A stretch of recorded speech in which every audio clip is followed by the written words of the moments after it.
Hello YouTube users out there, this is Thedarkknightofsteel. Now, originally I wasn't going to reveal my face at all or anything, so I'm kind of shy and kind of an introvert, so to speak, but I figure since I want to become a film director and actor, I figure what the hell, I have to get used to it.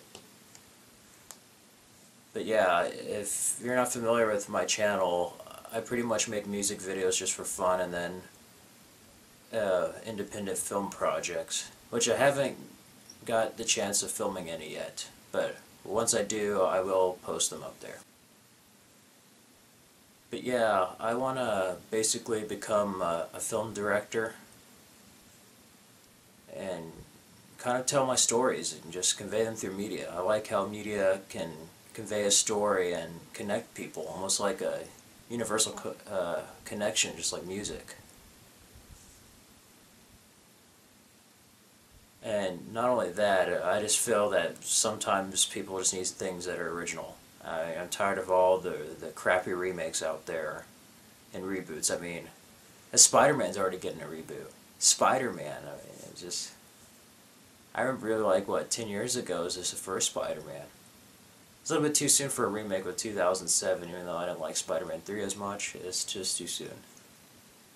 I mean, it's just like, oh, we just didn't have a good sequel this time, so let's just scrap the whole thing and reboot it. Like, really? Just the whole point of a sequel is to basically make something better than it was originally. No, but today I just wanted to show viewers out there just something different than like my usual music videos I put up there, just to show my video collection and different films that have inspired me to become a film director, a writer, actor. So I'm going to show YouTube viewers out there just my different movies I have and games and books, maybe comics. I might do the comics sometime else, but yeah, I just wanted to do that. This is a Dark Knight of Steel here from YouTube. Now this, I'm a big Batman fan, by the way. I'm like a huge Batman fan. Dark Knight even. We'll start over here. I still have the Gotham City pizza box from 2008. Then Superman Returns. Although I kind of wish there was a Smallville toy with him in the trench coat, but there isn't. Dark Knight Batman. Yes, Heath Ledger Joker. Now this is a Movie Masters first wave one. I bought two of them, one to open like this and one to keep as a collector's item. That thing sold out like in the first day. I had to go to Walmart when it first opened. Ah. The Scarecrow. Over here, starting with this shelf, is my Blu-ray collection. I got a combo of Watchmen, the Undisputed video game with a movie and video game. The movie and game, and then of course the Batman anthology set from 1989 and 97 on Blu-ray. Then over here is Batman Under the Red Hood. Very good movie, I might add. Although I wouldn't quite say it's the best. I mean, it's a good movie. It's a good Batman animated movie, but I kind of have a soft spot for Mask of the Phantasm still. And over here I have Superman the movie on Blu-ray, which is pretty good. And then the Richard Donner cut of Superman 2, which is not bad actually. It surprised me. I like it much better than the original version of Superman 2, and I liked Superman 2. Then continuing the DC collection over here is V for Vendetta on Blu-ray. Very underrated film, I think. Then I have the Blu-ray edition of Mad Max. Now this is like one of my all-time favorite films. Like this kind of inspired me to become a movie director. Is this film, and then The Road Warrior, also known as Mad Max 2.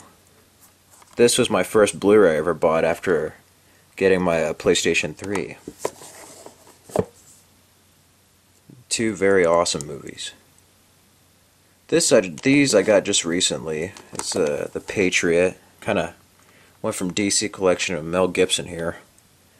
Extended cut, which is not bad. It has a very good picture. Sony has pretty good collections out there as far as picture quality goes on a Blu-ray, but they should, and they came up with the disc. And then Braveheart on the Sapphire series, Paramount. Not bad, another great movie. Probably one of the last war epics that didn't have a whole bunch of computerized people going after each other. It was just real people just charging with each other. Really good story. Another good war epic. Not entirely war, but as an epic movie. It would be Gladiator, which is also in the Sapphire series. You know, it says Paramount here. It was originally Universal and DreamWorks. Yeah, Universal, DreamWorks. Over here I have the definitive edition of Passion of the Christ. Really good movie. Probably my top 5. But of course, my top 5 isn't just 5 films. I have like 50 films in each top 5. Over here is the Die Hard collection. Now this is really good. I like the Die Hards. Although I can kind of do without 2. It should have been like a trilogy. I would have had like Die Hard with a Vengeance, and Live Fear Die Hard. It's just, to me, Die Hard with a Vengeance felt more like a sequel than Die Hard 2 did to Die Hard. It's like this is just the same thing but like an airport. And I didn't like that. Not as much. And over here is the Blu-ray DVD digital copy pack of Inception. Cover changes, Dream is Real. Very good movie from the director of Dark Knight and Memento. I highly recommend it. Then I have Terminator Salvation Director's Cut, which also includes the theatrical PG-13 version, which I don't know why the Director's Cut was rated R. I mean, violence and brief nudity, even if it is brief nudity, it really wasn't. It should have been PG-13, I thought. I mean, it wasn't like rated R compared to the first 3. But it surprised me. For PG-13, this movie really surprised me. It was pretty good. A little bit slow, though. I think if they just had like a better story, just kind of go straight through without it being kind of confusing, just like, okay, here's one action scene after another, and then kind of tie it up at the end. But it was worth seeing a CGI Arnold at the end. That was pretty badass. Then over here we get to the Rocky Undisputed collection. Now I had this on DVD, the first 5. I don't know if y'all remember, it was like back in 2001 or 2. It had like the red box and it had boxing gloves on it.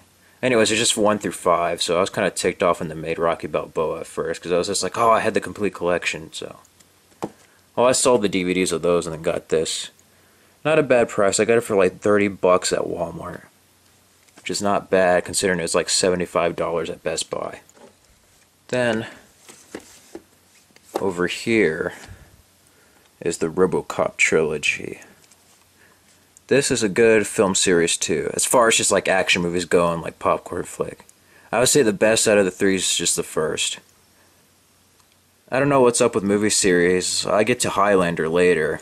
It's almost like Highlander and The Crow, where there's like really awesome first movies and then the sequels are just kind of crappy and try to get to the level of the first, but not quite make it there.